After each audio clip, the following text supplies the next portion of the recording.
Meus irmãos e irmãs, vamos falar um pouquinho sobre a parábola do joio e do trigo e o que ela nos comunica nos dias de hoje.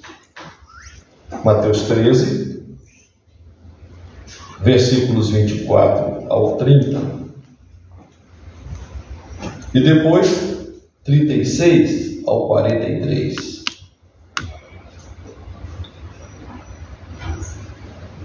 Outra parábola lhes propôs, dizendo: o reino dos céus é semelhante a um homem que semeou boa semente no seu campo, mas enquanto os homens dormiam, veio o inimigo dele, semeou o joio no meio do trigo e retirou-se. E quando a erva cresceu e produziu fruto, apareceu também o joio.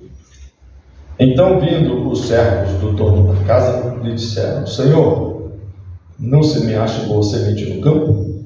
De onde vem, pois, o joio? Ele, porém, lhes respondeu: o inimigo fez isso. Mas os servos lhe perguntavam: queres que vamos e arranquemos o joio? Não, replicou ele, para que, ao separar o joio, não arranqueis também com ele o trigo. Deixai-os crescer juntos até a colheita, e no tempo da colheita direi aos ceifeiros: ajuntai primeiro o joio, atai-o em feixes para ser queimado, mas o trigo recolhei no meu celeiro. 36. Então, despedindo as multidões, foi Jesus para casa. E chegando-se a ele, os seus discípulos disseram: explica-nos a parábola do joio do campo. E ele respondeu: o que semeia a boa semente é o filho do homem. O campo é o mundo. A boa semente são os filhos do reino. O joio são os filhos do maligno. O inimigo que o semeou é o diabo. A ceifa é a consumação do século. E os ceifeiros são os anjos. Pois assim como o joio é colhido e lançado ao fogo, assim será na consumação do século. Mandará o Filho do Homem aos seus anjos, os seus anjos que ajuntarão do seu reino todos os escândalos e os que praticam a iniquidade, e os lançarão na fornalha acesa. Ali haverá choro e ranger de dentes. Então os justos resplandecerão como o sol no reino de seu Pai. Quem tem ouvidos, ouça. Que Deus nos abençoe, irmãos e irmãs, no entendimento dessa palavra do Senhor Jesus Cristo. Quem estava na escola dominical ouviu que nós falamos um pouquinho sobre, primeiramente, o que são parábolas. Parábolas são recursos de linguagem para se efetuar uma comunicação, para que a comunicação seja perfeita, adequada. E diz aqui esse capítulo 13 de Mateus que Jesus não falou com as pessoas por outro meio, só por parábolas, por várias razões. Primeiramente, que as pessoas eram muito simples, a grande maioria, 99%, analfabeta. Não havia livro disponível, não tinha esses recursos que nós temos hoje. Então os ensinamentos eram muito na base da memorização, da oralidade. A parábola, ela tem essa qualidade de conversar com as pessoas a partir da sua realidade. Jesus falava ali para pessoas, muitas delas eram trabalhadores do campo. Quem trabalha no campo sabe muito bem o que é semear o trigo e o que é o joio. Jesus, nesse mesmo capítulo, ele também falou para os pescadores, na parábola da rede. Jesus também falou para as mulheres. Não que eu queira aqui dizer que lugar de mulher é na cozinha para fazer pão, mas Jesus fala ali de uma mulher que juntou fermento a 3 medidas de trigo e deixou fermentando. E Jesus disse assim: o reino dos céus é semelhante a uma mulher que toma o fermento, coloca em 3 medidas, deixa ali a massa até tudo ficar levedado. Jesus também falou para os banqueiros: o reino do céu é semelhante a um tesouro que foi encontrado e o camarada vai lá depois, vende tudo que tem e compra aquele tesouro para poder ficar com aquela riqueza toda, né? Jesus falou para todo tipo de gente. E Jesus então cita essa parábola do joio, do trigo. Falou do grão de mostarda, que também remete ao conhecimento agrícola, não é verdade? Dos plantadores, dos horticultores. E Jesus aqui cita a parábola do joio e do trigo. Recuperando um sermão do reverendo Marcos, pastor da Igreja Metodista Isabela Henriques, acho que é importante, porque aquele sermão ele nos ensina muito. Reverendo Marcos diz: ao contrário do que a igreja pensa, Jesus não veio falar de si. E a igreja fala muito de Jesus, sendo que o próprio Jesus não fala de si. Jesus vem e fala do reino. Jesus começa a sua pregação dizendo: o reino dos céus é assim, assim, assim. Quando Jesus começou o seu ministério, ele começou assim: arrependei-vos, porque é chegado o reino.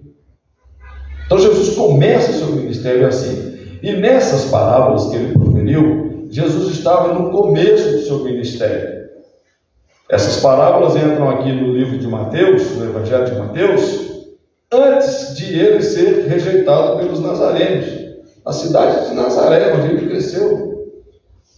Esse Jesus aí eu já conheço, está ensinando agora, não acredito nele não. Quem tem alguma coisa boa de Nazaré, não tem nada que presta. Então, Jesus estava ali um pouquinho antes, cronologicamente, de ser desacreditado em Nazaré, mas ele já estava ensinando. E ele começou a ensinar por parábolas. Pois bem, irmãos e irmãs, sem entrar muito nos detalhes da parábola, nós sabemos essa parábola de cor. Eu coloquei 2 imagens aí na pastoral que você vai ver. Você tem aí a imagem do trigo, você tem a imagem do joio. A imagem do trigo é porque, pelo que eu pesquisei, pelo que eu li, então eu estou aqui a partir do que eu pesquisei, o joio e o trigo, eles germinam juntos e crescem juntos. Nessa fase de crescimento, de germinação, você não consegue identificar quem é quem, você não consegue separar. Por isso que o Senhor aqui não deixou que os trabalhadores fossem arrancar o joio, porque poderiam confundir e arrancar também o trigo. Mas quando eles chegam na fase madura, você vê que a semente do joio é feinha, né? De doer. A do trigo não, né? A do trigo é toda linda, imponente. A semente do trigo, ela serve para muitas coisas, inclusive para a alimentação humana. A semente do joio, pelo que eu li, não serve para nada. O joio é uma planta invasora, é uma planta daninha. Não vamos aqui também decretar morte ao joio. Só não queremos que o joio fique no meio do trigo. Deixa o joio viver. O joio também é criação de Deus. Mas não queremos ele no meio do trigo. Ali ele atrapalha. Pois bem, diz a parábola que o Senhor mandou, semeou o trigo, mas foi lá um inimigo e aproveitou que estava todo mundo dormindo, descansando, estava trabalhando, cansou, dormiu, vai lá o inimigo e semeia o joio, criando essa confusão toda. Depois o Senhor Jesus explica essa parábola. Explica a parábola e diz: olha, o Senhor ali sou eu, é o Filho do Homem, né? O trigo são vocês, os frutos desse reino. O joio foi o inimigo que semeou, foi o diabo.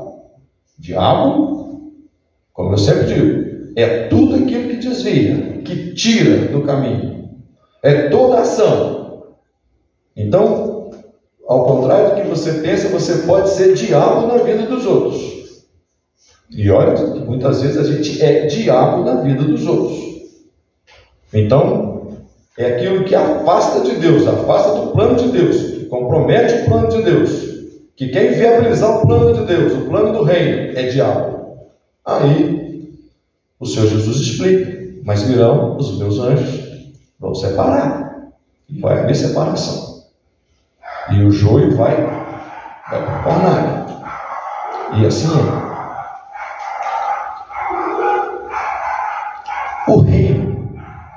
O reino de Deus está.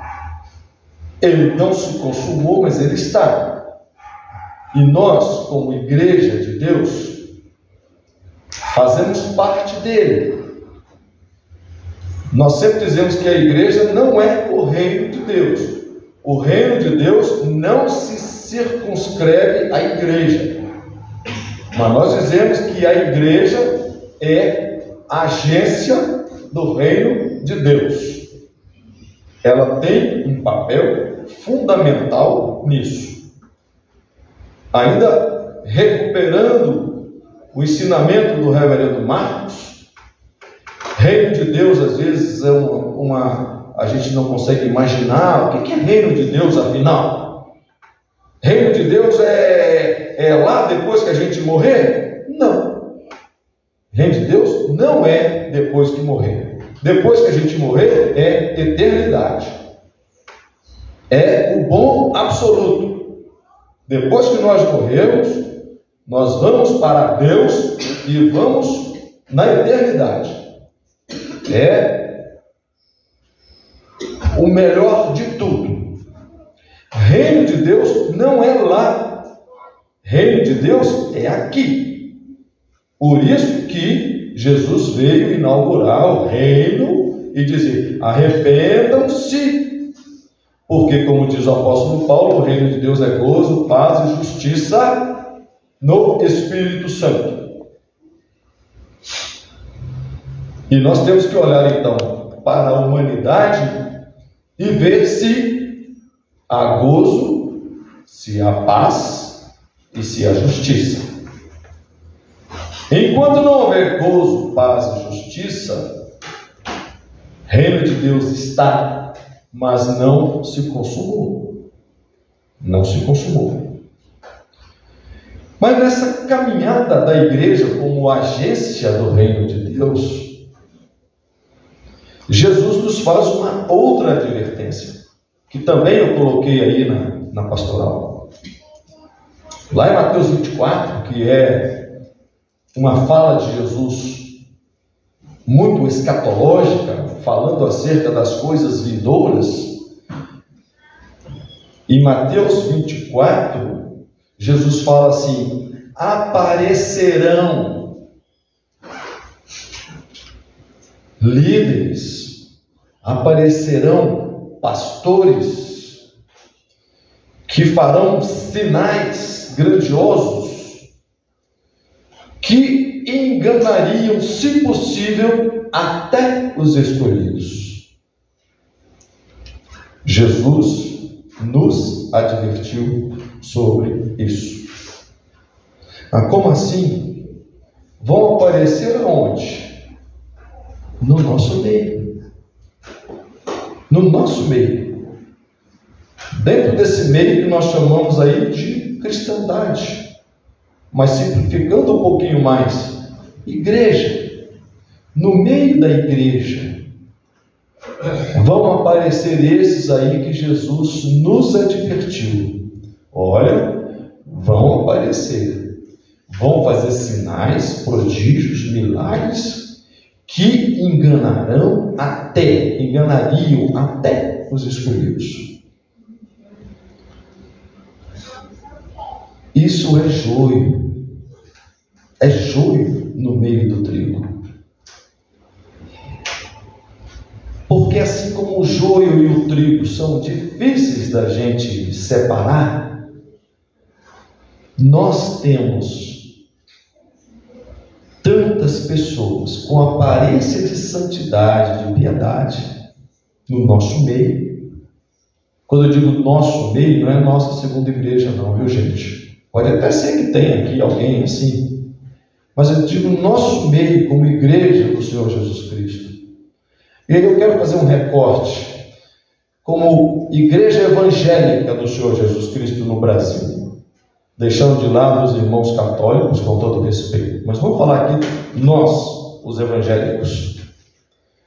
Eu sei que alguns aqui já não gostam do termo evangélico, está vendo? Esse já é um dos primeiros sinais do mal que o joio faz quando ele se mete na plantação. Eu sou protestante. Protestante é ser menos do que evangélico. Eu sou presbiteriano. Joia. Mas ser presbiteriano é menos do que ser evangélico. Pastor, mas eu não consigo mais falar que eu sou evangélico, porque quando eu digo que eu sou evangélico, aí eu me associo com... Tá difícil, não tá? Sabe por quê? Porque eles aprisionaram o termo evangélico, esses aí, que Jesus nos advertiu sobre eles. Jesus nos advertiu, olha, vão fazer sinais, vão arrastar multidões. Você já viu? Agora, esses sinais que eles vão fazer são sinais verdadeiros mesmo? Milagres são milagres mesmo verdadeiros que vão fazer? Jesus estava falando disso? É claro que não. Porque esses que aprisionaram o nome evangélico e usam o nome evangélico assim, os evangélicos apoiam o candidato fulano de tal. Os evangélicos apoiam o armamento da população. Fala assim, opa, tem um líder evangélico aí que usou o texto de Jesus das duas espadas para dizer que Jesus defendia que a população fosse armada. Os evangélicos. Aí nós evangélicos ficamos assim, mas eu mesmo? Alguém está falando em meu nome. Alguém está dizendo em meu nome. Mas os sinais que eles fazem, os milagres que eles fazem, não são milagres, não são sinais, são pura magia. Pura magia. O sinal que Jesus faz, que Jesus realiza, é verdadeira transformação do ser. O que Jesus faz é verdadeira transformação do ser. E eu posso experimentar essa verdadeira transformação olhando o homem que eu era e o homem que eu sou. Porque abrir a boca e dizer contra preconceito é uma coisa. Agora, dizer Deus arranca esse preconceito de dentro de mim é outra coisa. É outra coisa. E toda forma de preconceito. Preconceito contra pessoas pretas, contra pessoas indígenas, preconceito contra pessoas com deficiência física, preconceito contra pessoas com deficiência mental. A gente elegeu um mundo, geralmente o mundo que a gente elegeu é um mundo branco, geralmente um mundo masculino, esse mundo quase que ideal. Preconceito contra as mulheres, mesmo mulheres brancas. Tanto é que mulheres brancas ganham menos do que homens brancos ocupando os mesmos cargos. Precisa dizer mais? Então, essa luta para arrancar de nós esse preconceito. E quando nós vemos, então, esse joio que assumiu a bandeira da palavra evangélico e fala em nosso nome e produz prodígios, falam no púlpito, falam de púlpito, usam a mesma Bíblia que eu uso, usam o mesmo nome que eu uso, Deus, refere-se ao mesmo Jesus a quem eu me refiro. mas não tem conteúdo a sua fala. A fala é, no máximo, autoajuda. E muitos são enganados porque não têm o comportamento dos bereanos. Paulo, quando falava com os bereanos, eles iam lá no texto para confirmar o que Paulo falava. Espera aí, Paulo, isso que você está falando aí está escrito aonde? Ah, está lá em Isaías. Espera aí, vamos ver aqui. Isaías. Ok, Paulo, você está falando correto. Continue, Paulo. Assim. Nós nos acostumamos com uma vida evangélica bem light. Se lemos a Bíblia, geralmente lemos domingo no culto, e mesmo assim é no boletim impresso. Às vezes abrimos mão de vir ao culto porque tem ali um teleevangelista que abre a boca para pedir dinheiro o tempo inteiro.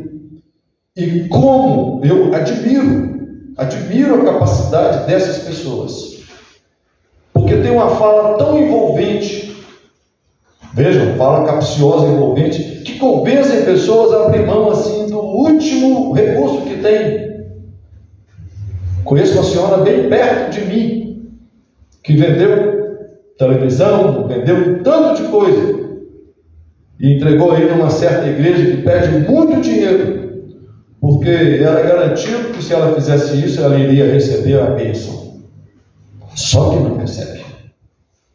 Porque o Deus que eles pregam lá não é o Deus que nós pregamos aqui, porque o Deus verdadeiro, ele não faz troca com ninguém. Ele não é da base da troca. Você me dá isso que eu te dou aqui. É outra coisa. É o Deus da graça, que o Efeu sempre se refere a ele. É o Deus que diz: a minha graça te basta. Quando está doendo, quando está doendo demais. Quando eu perdi o emprego, quando Deus levou meu filho, quando Deus levou o que eu tinha que eu mais amava, ele vira assim e fala assim: a minha graça te basta. Não tem isso. O Deus de um certo pastor, diz que é pastor, famoso aqui de Belo Horizonte, que já com medo de ser preso está lá nos Estados Unidos, se autoexilou, que disse que Deus prometeu que não destruiria mais a humanidade através do símbolo do arco-íris. Mas você sabe que hoje o arco-íris simboliza um grupo aí, que é um grupo que luta por seus direitos.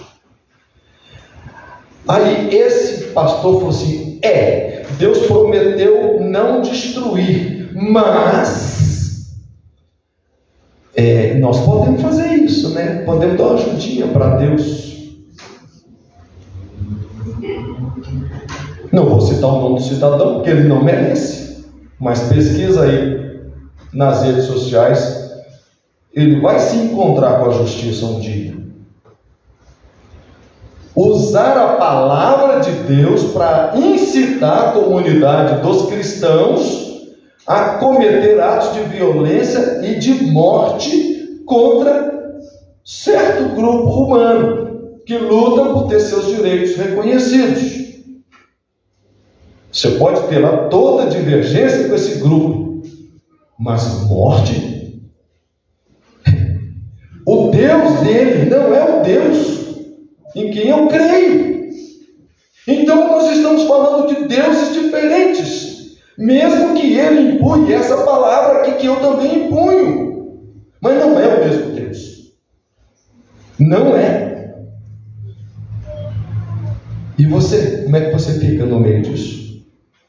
Incensando esse tipo de gente? E olha que sai gente nessa tal de rede social aí, caçando briga com todo mundo, defendendo o cidadão. Mas é porque ele está falando a partir da palavra. Olha, a partir da palavra eu falo o que eu quiser. Eu pego o texto bíblico aqui e justifico o que eu quiser. Agora, é isso que Deus espera de mim? Ler a palavra de Deus de maneira irresponsável? de maneira que produza morte e não vida. Quando eu leio a palavra de Deus, eu tenho que ser responsável, eu tenho que ser coerente. Por que eu leio a palavra de Deus e tiro um trecho dali e uso para machucar, para ferir, para afastar, para separar, para distanciar, e não uso o outro, que às vezes está falando é comigo? Eu fui desautorizado uma vez por um certo pastor presbiteriano. Eu falei antes dele, numa bênção de aniversário de casamento, dizendo que casamento feliz, bem sucedido, é o quê? É o casamento em que a mulher e o homem são parceiros, são companheiros. Não é casamento em que o homem toma a decisão e fala para a mulher, agora cumpre. Casamento feliz. Esse homem veio, pegou o texto bíblico fora de contexto e disse: a palavra de Deus diz que o homem é o cabeça da mulher. É claro, porque é um homem na posição de homem, defendendo sua visão de homem, numa perspectiva de quem manda na mulher. É assim. É assim que o nosso povo é ensinado dentro das igrejas. O ser humano mais importante que pisou nesse planeta depois de Jesus Cristo se chama Maria. O que ela significa para nós evangélicos? Um estorvo. Se dependesse de alguns teólogos e pastores evangélicos, Maria tinha que ser riscada da Bíblia. Porque não cabe Maria na Bíblia. A Santa Maria não cabe. Que reverência, que respeito nós dedicamos a ela? Nenhuma, praticamente. Mas são os ensinamentos que nós vamos recebendo, de herança em herança, em herança, em herança, em herança, em herança. Estou aqui pregando devoção à Virgem Maria, não estou dizendo nada disso não, estou pregando a respeito. Magnífica. Reconheceu toda a soberania de Deus e diz: cumpra-se em mim. Ninguém foi mais digno do que ela na face da terra, para abrigar o próprio Deus no seu ventre. Mas o que nós fazemos? Pegamos o texto bíblico e vamos distorcendo. Tem aí um pastor que é piadista. 13 milhões de seguidores na rede social. Também não vou citar o nome dele. Mas quando a minha esposa veio trazendo para minha esposa Kátia, né? Veio trazendo para mim a piada do cidadão. Sabe o que era a piada? Assim: você aí, minha irmã, que casou e está gorda, se cuida, viu? Vai para academia, vai ficar bonita, senão seu marido vai te trocar. É gordofobia, machismo, tudo no mesmo saco. 13 milhões de seguidores. E a plateia fica lá, enche uma igreja, fica todo mundo lá rindo. Sabe o que é? É gado, é curral, é gente que não abre a Bíblia, mas fica se alimentando de comida podre. Parece gostosa, mas é comida podre, imprestável. Sabe por quê, meu irmão e minha irmã? Palavra de sustentação é pouca. É raro, é difícil. Às vezes a gente se acomoda mesmo com a autoajuda, sabe? A autoajuda tem cursinho, você faz cursinho de autoajuda. Alguns que se dizem pastores aí não são pastores, são coach espiritual. O cara te fala 2 palavrinhas e você fica: não, agora eu estou bom nesse negócio. Nas igrejas pentecostais, aí, algumas, ensinam você até a falar em língua estranha. Quando eu era pentecostal, não tinha nada disso não. Você ficava de joelho lá e esperando ver se o fenômeno acontecia. Mas hoje tem até cursinho para você falar língua estranha, tem. Para você ver como que se apropriaram do carisma, da mística da igreja. A igreja perdeu a mística, perdeu o carisma. Por isso que alguns assim: eu não aguento mais, não vou falar que eu sou evangélico não. Vou me associar com um certo tipo de gente aí que eu não quero. Tá certo, te respeito. Tudo bem, fala que você é presbiteriano, que você é protestante, mas é menos. Ser evangélico é mais. Ser evangélico é dizer, eu sou aquele que leva a boa nova. E aquele que leva a boa nova é boa nova de transformação desse mundo carente, cheio de lobos. Por isso que Deus vai tirar o joio do meio do trigo. E por isso que eu me coloco às vezes em questionamento se eu sou universalista. Acho que eu não sou mesmo universalista, ou seja, tem que ter juízo para certa gente. Eu só espero que não seja para mim, né? Eu espero que eu esteja... Vai que Deus fala assim, esse camarada está falando aí, mas eu estou de olho nele. Eu espero que não seja para mim, mas eu espero mesmo juízo. Eu espero acerto de contas. Não é possível que vai se enganar o tempo inteiro, enganando o povo de Deus. Eu vejo gente bem intencionada, gente com a Bíbliazinha debaixo do braço, todo domingo de manhã, indo para a igreja. Gente bem intencionada, vou para a igreja. Chega lá, ao invés de receber palavra, recebe veneno e sai de lá envenenado, mas acredita que está ouvindo uma palavra boa. Por isso Jesus chorou sobre Jerusalém, dizendo, olha, eu queria te agasalhar, porque Jerusalém não tem pastor. Jerusalém estava perdida, Jerusalém estava abandonada, não tem pastor, não tem quem cuida de Jerusalém. E esses sacerdotes aqui, esses escribas, esses fariseus, são ladrões, são lobos, não são pastores, não cuidaram do meu povo. Por isso o próprio Deus reclamou, o meu povo perece porque lhe falta entendimento, lhe falta conhecimento. Por isso Deus prometeu que daria pastores ao povo, porque o povo fica igual marionete na mão desses que estão aí liderando as redes sociais. É o pastor piadista que conta piada homofóbica, piada machista. É o outro que diz que Deus, não acaba mais com a humanidade, mas nós podemos dar uma ajudinha para Deus para acabar com certo tipo de gente indesejável do ponto de vista dele, óbvio, não do nosso ponto de vista. E assim nós vamos. E aí a pergunta é, você quer ser trigo, você quer ser joio? Você quer ser enganada, ou você quer ser clarificado? Você pode sair daqui discordando de mim. Eu não tenho a pretensão de ser o dono da verdade. Mas eu acho que se você discordar de mim nesses temas que eu te falei, eu acho que você quer ser joio. Eu acho que você quer ser enganado. Eu acho que você quer ser marionete na mão de alguns aí que se dizem pastores, apóstolos. Você já viu a folha corrida dessa turma? Você já viu como é que eles estão com o fisco? Você já viu como é que eles estão com a Polícia Federal? São os pastores aí. Vai lá ver. Estão devendo, endividados. São maus patrões, maus pagadores dos empregados. Não pagam nem os aluguéis dos templos que eles alugam, mas a porta fica aberta lá para enganar o povo. Na época da pandemia, fizeram a maior pressão para não fechar as igrejas. Por quê? Porque é ali que eles têm que trazer o gado, para tomar dinheiro do gado. Na nossa igreja, fechamos a igreja, mas vocês não pararam de mandar o dízimo.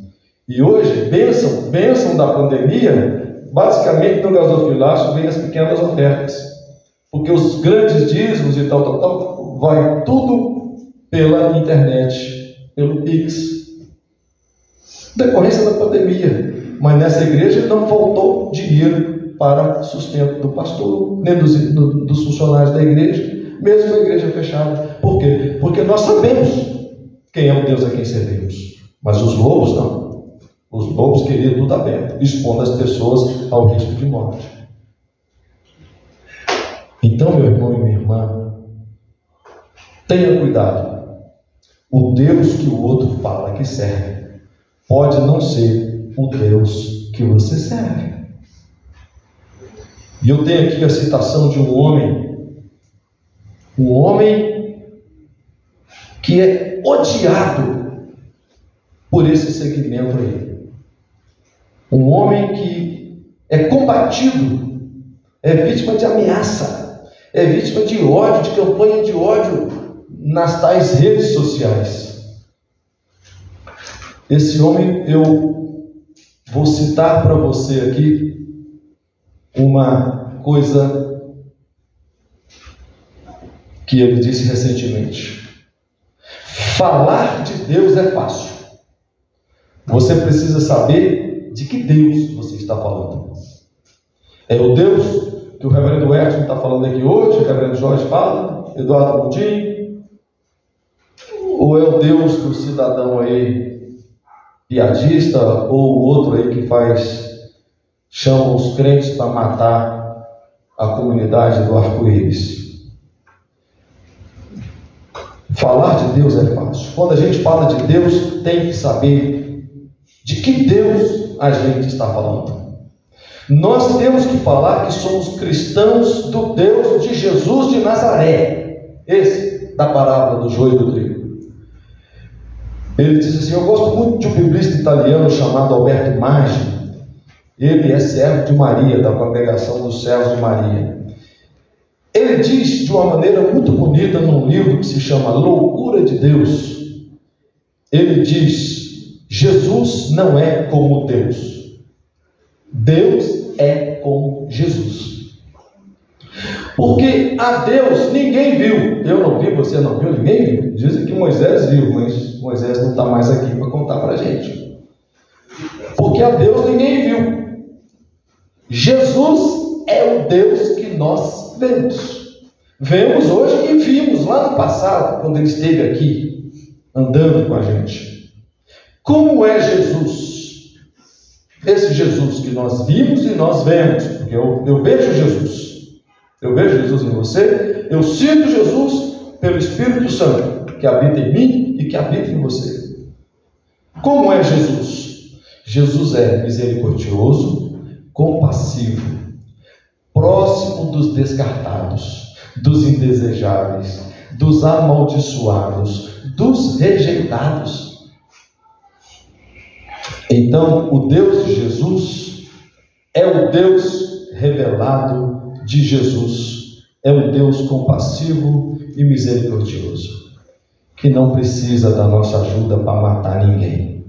Ninguém sai por aí querendo matar ninguém. São palavras do padre Júlio Lancelotti, um homem que para mim precisa ser beatificado, precisa ser um santo, precisa se tornar um santo pela Igreja Católica por todo o bem que esse homem realiza, porque é esse o reino que nós temos que construir. E Jesus começou a parábola do joio dizendo: porque o reino de Deus é como um homem que distribuiu a semente de trigo, e esse reino ele precisa ser consumado. Estamos em fase de implantação, mas ainda não. E é nosso papel identificar o joio, e à medida que o joio aparece, nós vamos lá e temos que arrancar, porque nós somos ceifeiros desse reino. Nós não podemos deixar este joio ficar aí, tendo 13 milhões de seguidores, zombando das pessoas, falando em nosso nome. Não é assim. Esse joio precisa ser identificado e nós precisamos verdadeiramente honrar esse Deus. Então, não tenha medo de dizer: o Deus que você serve não é o Deus a quem eu sirvo. Porque o Deus a quem eu sirvo, Ele é amoroso, Ele é misericordioso, Ele é compassivo, Ele é tardio em irar, Ele é benigno, Ele é todo amoroso. É um Deus que está ao lado do pobre, do necessitado, do desvalido, do doente, do caído, do desempregado. Está do lado do rico também. Deus não faz acepção de pessoas, está do lado de todo mundo. Se estiver com o coração aberto para Ele, Ele está do lado. Que Deus te abençoe, meu irmão. Que Deus te abençoe, minha irmã. Que Deus te dê conhecimento, que Deus te dê discernimento para perceber se o que você está escutando é voz de Deus ou é voz do diabo. Lembra que o diabo Ele não é aquela figura horrenda que aparece com rabo, tripé, chifre. Não. Ele quer ganhar seguidores. O diabo, como eu já disse aqui outras vezes, ele veste Prada, usa perfume francês, tem uma fala suave, tem umas ideias muito boas. Você pode até cair na armadilha dele. Esse é o diabo.